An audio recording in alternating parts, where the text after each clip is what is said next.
Hi, my name is Kevin, and I'm just going to be completely honest with you. I was a serial fornicator who became a serial adulterer. I got to marry the love of my life, my high school sweetheart, and I figured that that life of fornication would just kind of die, just come to an end, but it didn't work out that way. Early on in my marriage, I was tempted. I was tempted so much so that I actually entertained the temptation to the point where I had my first affair in my marriage. It wasn't the life I wanted to live, but yet I found myself in it. And if you had approached me about how I was living, you would have not got an argument from me. In 2012, we sold our home. And we sold our home because I was in an adulterous affair and I wanted to pursue this woman. I wanted to show good faith that I was really in it for her.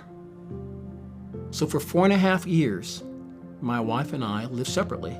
But in that 4.5 years, I experienced nothing but a roller coaster ride. Then, in the spring of 2017, she said she wanted to meet with me, my adulterous partner.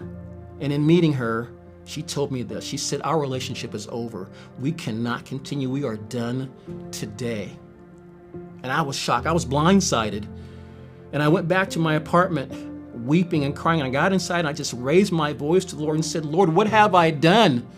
And he says, you left your first love. Then I yelled out again, where am I? And he says, you're lost. Then my one final question was, what do I do, God? What do I do now? And he says, come back home. I called my wife and I said, listen, I need to meet with you. I want to tell you a story that's fresh right now that I think you really need to hear. And she said, okay, meet me at my favorite restaurant.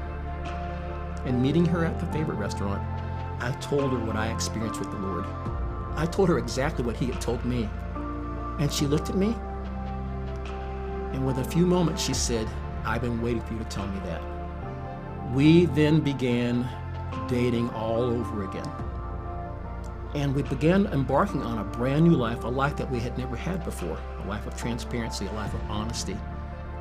You see, I got tired of living that sinful life. It was a lot to keep up with.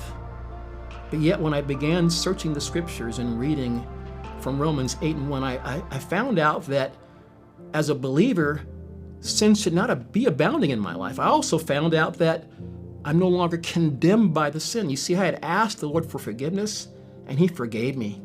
Today, those old habits are gone and I live a brand new life. I don't have the same old habits I used to have. In fact, I'm glad to be living the life that I live today versus the life I had before. My name is Kevin, and Jesus is giving me victory.